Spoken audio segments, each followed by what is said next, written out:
What is going on, guys? COD Gameplay here, and today I got another episode of how to be better in Call of Duty. This is part 2 of how many parts I get till I finish all my notes.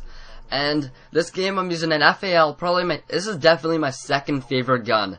Right to start off, I know there'll probably be comments saying, oh, you got a mod, you got a hack mod. No, this is pure trigger finger. If anyone was in my live stream, I demonstrated it in the sharpshooter that we played. This is pure trigger finger, baby. So, starting out, you gotta know your limits with your guns.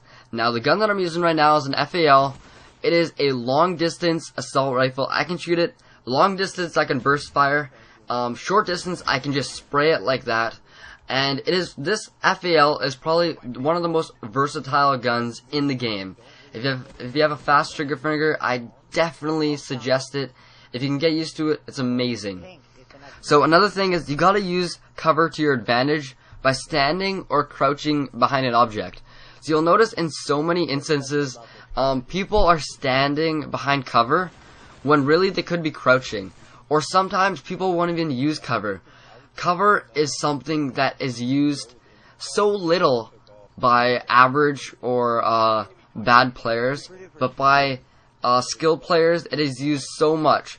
Cover is one of those things that is integrated into the game just ever so slightly. It's kind of hidden a bit, but once you become a better player, you definitely notice all the cover spots that you can use for your advantage. So in Call of Duty, you shoot out of the very, very tip of your head. I bet most of you guys know this, but if you are pretty new to Call of Duty, you shoot out of the very, very tip of your head. You do not shoot out of your chest, out of your gun. You shoot out of the very tip of your head. So what that means is that if you're crouching behind something and you could just barely see over, let's just say those sandbags, well, guess what? The enemy that would be looking at you, oh, they can only see your head. They can only see up to your nose.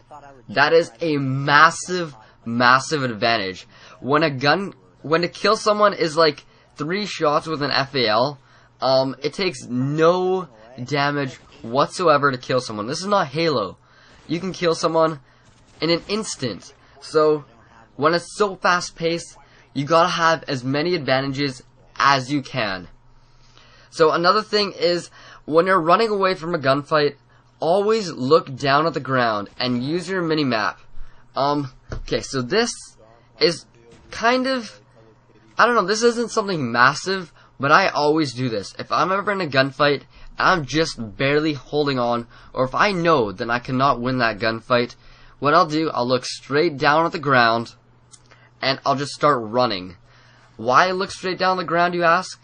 Well, the reason for that, in Call of Duty, your player animation, when you look straight down at the ground, your player is bent over 90 degrees.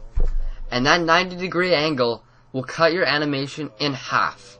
So now you have a 0.5% chance of the enemy killing you. Also, if you're running away looking down, all they can see is your butt to your legs. So it is impossible for them to get a headshot on you.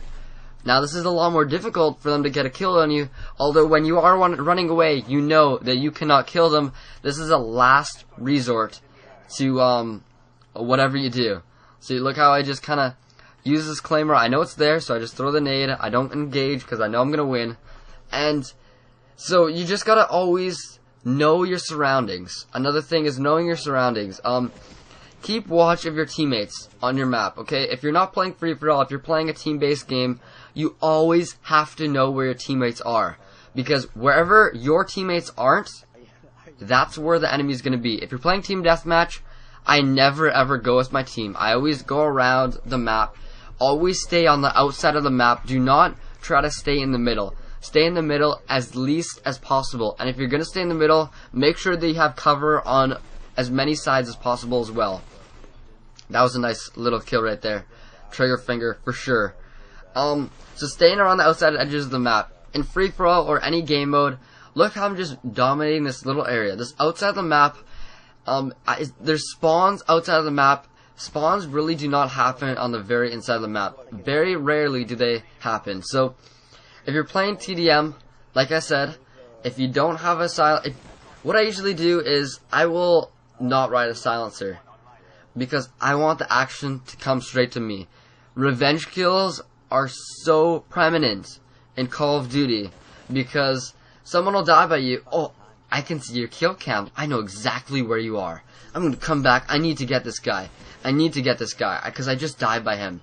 I just died by him twice. I need to go get him again. Revenge kills are so common in Call of Duty. And for that reason, you gotta always change your position. Don't always stay in the same place. But if you do, make sure that you know where the enemies are. So, that is the end of this commentary. I'll catch you guys later. Please give it a like if you guys enjoyed, or at least a rating. If it's a dislike and you really hated this, even how much effort I put into this, go ahead and dislike it.